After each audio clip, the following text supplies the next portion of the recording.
In this video, I'm going to be showing you how I carve this sign. This is a very simple relief carving. Because this is a how-to video, I'm going to go through the entire process, starting from picking my stock, gluing that all together, making the pattern, as well as carving and finishing it.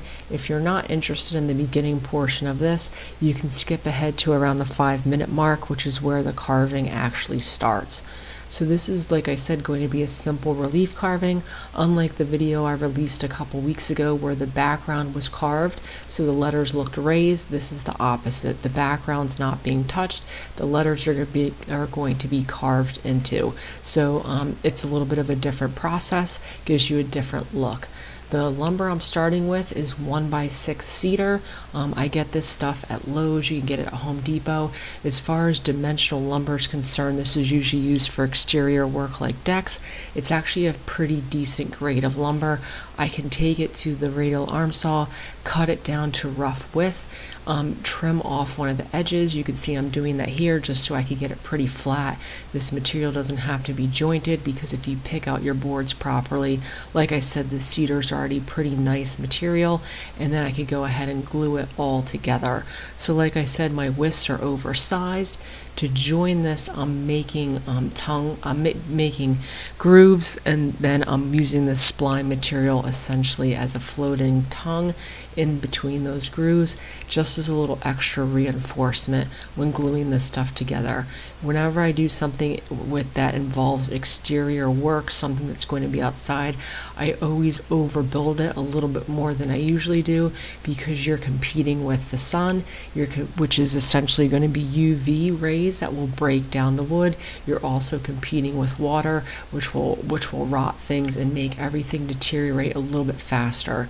So it's a little bit extra work to make these grooves. I basically just sent them to the table saw with the blade a little off center so I could flip them, and it cut a groove perfectly in the center. But adding these splines in there will make this a little bit stronger. It will help reinforce that joint. So I'm gluing these together, making sure that the grain is facing in opposite directions, board to board. So essentially that could be as simple as you're going to have smiley faces next to frowny faces. That will help this from cupping, because if you have all of the boards oriented in one way, they tend to cup in the way the boards are oriented. Making them off kilter helps eliminate that. And then, as you can see, I'm just going to glue this all together. I used 2 boards, and one of the boards was a little bit of a deeper tone, so I also try to make sure to alternate the lighter and deeper tones. Otherwise the bottom would look much darker than the top. This way it's going to look a little more planned out. So in order to transfer my pattern, there's many ways to do this. I have an overhead projector, which in my personal opinion makes this the easiest way to do it. This is a 2-sided sign, so everything you see me doing, I'm going to be doing twice. I could just set up the pattern. The pattern came from the customer. This is an established business in the town I used to live in. So I've actually gotten her pies, and I could highly recommend them. They're delicious. So I didn't have any say in the design. They sent it to me.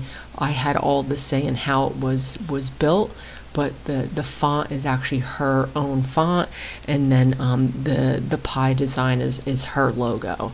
So that made the process a little bit easier, not having to design something. They sent me that already. So I want to just obviously start out with a circle because it's a pie. You can do this with a router and get a perfect circle, but it usually involves having some sort of center point.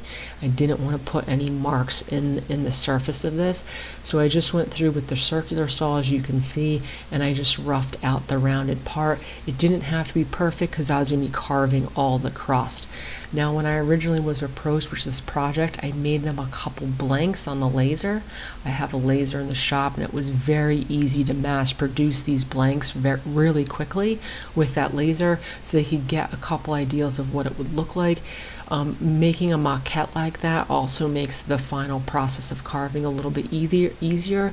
I could problem solve all of my issues in that smaller maquette, and then once I knew how I was going to carve it, it was easier to do on the bigger version, as well as giving them a visual so they could really see what things are going to look like and make changes before it's finalized in the final piece. Now I could have went around with the jigsaw and cut this out, but I have that angle grinder, and I just went through and I start by roughing everything. So this is what the first side looks like rough through.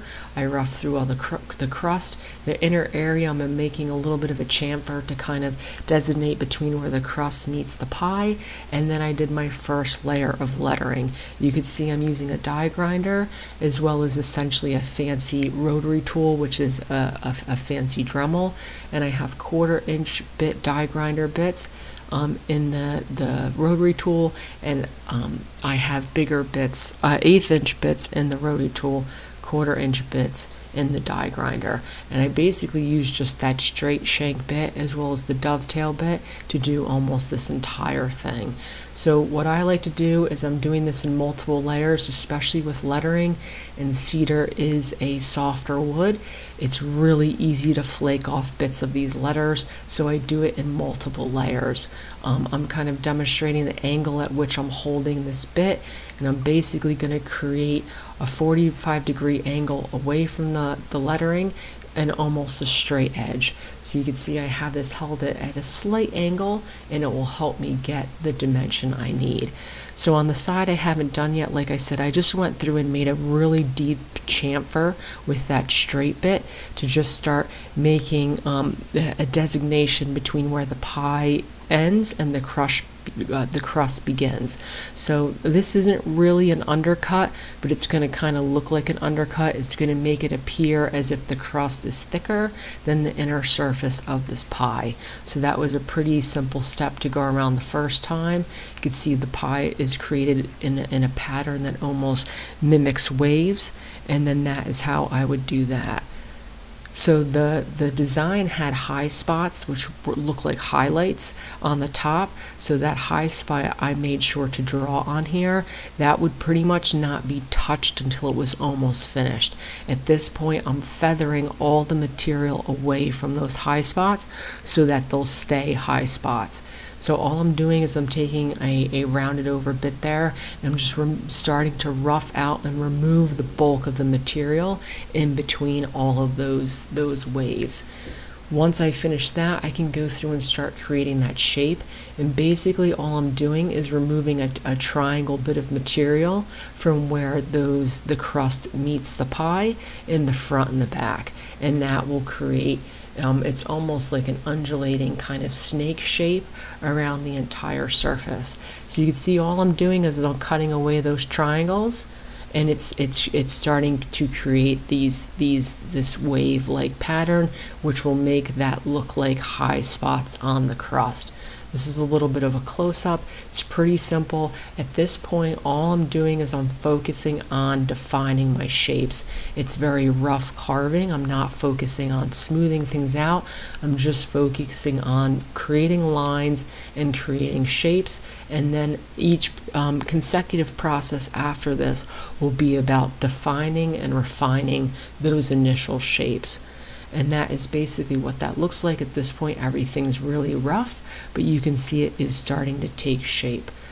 So for the lettering, you can see there's some extra lines. That's because there was also some highlights in the original design, but essentially those ended up not being incorporated into this. It was just the regular letters. Like I said, this is her hand-drawn font, so this isn't something you can find online. And all I'm doing is I'm using that dovetail bit in my rotary tool. I'm holding at the exact same angle, so it's essentially creating a straight line on the edge of the letters, and then almost a 45-degree chamfer away from the letters. This is basically like doing a stop cut with chiseling. It's breaking up the fibers so that once I have my outer edge defined, I could go through with that chisel and remove all of that material in the middle. Like I said, I did these letters in like 4 passes. I removed about a 1/16 of an inch each time for about a 1/4 inch total on both sides. And that's because especially on letters like the N and the M, where they come to a point, it's really easy to chip off this material. And the tools, in my opinion, don't work as well. They're harder to control if you're trying to remove a ton of material at once. So this, I believe, is showing you the second pass on the other side, That's basically where I was at, and I was using that chisel just to kind of round off the bottom. These letters will eventually be painted black, so I didn't focus as much on cleaning up the bottom because you wouldn't be able to tell if it was super rough. So that was the second pass on the other side. I'm going to flip it over and do the exact same thing here. I kind of jumped back and forth between working on the letters and working on the crust, because after doing I would kind of break it up into rows. I'd do a row of letters. I'd get a little sick and tired of the repetitive nature of it. I'd flip to the crust and then kind of back to the letters, and that was the way I worked on this. And obviously everything had to be done twice because there was two sides. Now, you can hand carve something like this, but since I'm running a business, it's much faster to do this power carving. You can see I will use chisels in this a little bit more than I used in the original, the video I released a couple weeks ago, where the letters are raised, not recessed. But in general, it's mostly power carving. Now, I do have a video on my channel where I use stencils to create these patterns. Making those stencils is a little time consuming, so I just decided to do it freehand. But about 3/4 of the way through the sign, it kind of dawned on me I probably could have used my laser to make those stencils quite quickly and just done this with a router. So I think the next time I get a sign like this, I might try that out and see if it goes a little bit faster. So once I had that the second pass done, I went through and I started working on the crust again. You can see I kind of drew out the shape which I'm going for. It's basically, it tapers where the two pieces of crust meet and then flares out again. And it's that undulating wave pattern basically the whole way up, and it mimics that pattern on the sides as well. And all that does is just create these kind of oblong cylindrical shapes which mimic the pie crust that they were looking for. And then I'm just sanding it. So the thing about carving like this is if you can carve an N, you can carve any of the letters. If you can make one portion of the pie crust, you can do all of them. If this is your first time going through something like this, I'm just going to recommend taking it really slow.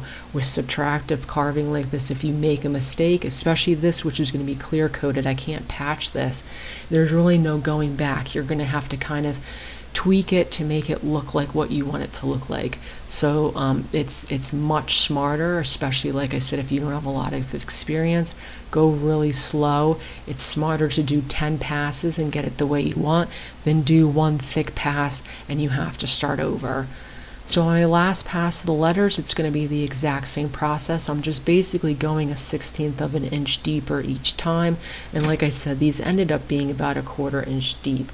But on the last pass, I'm going to use a straight cutting bit in my palm router to remove all the material, and it will give me a nice flat bottom. Like I said, this was the part where it kind of dawned on me I probably could have used my laser to make some stencils and done some pattern routing on this, and it would have gone a little bit faster, but this wasn't necessarily a slow process to begin with. And then you can see it flattens out that bottom quite nicely. On some of these skinnier letters where my bit was too thick, I still had to go back through with a hand chisel and clean up those edges. That's basically all that was. And like I said, I didn't spend a lot of time refining this because it is going to be painted black. So if there's a couple little marred marks, no one's ever going to notice it. And then for the crust, you can see I'm just going through, once again, it's the exact same shape. I'm just defining it a little bit more. I'm feathering it out from that top high spot a little bit more, and just keep redefining those shapes to get the shape I want. Like I said, the process is a little bit easier. Going through a pass, coming back to it the next day, your eyes will look at it in a new way. And sometimes if I carve too quickly, I end up not liking something the next day. So sometimes it is important to, when carving, especially more three-dimensional objects like the crust, to do a little bit and then let it rest and come back to it the next day. But it's the exact same process. I started out with that chamfer. I'm going to finish up with just making that chamfer a little bit bigger. And then the last part of this process, when you get to a point where you basically have the shape you want, I go through with the sander and sand all of it till it's quite smooth. One of the last passes I did was the dovetail bit on the crust. I just kind of went through and created a little bit of a more defined edge, which made that crust pop out a little bit more from the body of the pie. And then, like I said, the letters were painted. This is an exterior grade black paint. Just went through and did all that. It really made the letters pop too. I drilled 2 holes in the top because this is going to be hung with some hardware. So this was just laying out those top side holes. And then to finish this up, I used an exterior grade spar varnish, which is a really nice strong exterior finish for outside, and it was a clear coat. So like I said, this was where if you make mistakes, there's really no going back. You can't use a lot of putties and glues on clear coats because you will see it. If it's something you're going to paint, you can go back and do stuff. And that is basically the finished product. So a really quick, simple 1-part video showing that carving.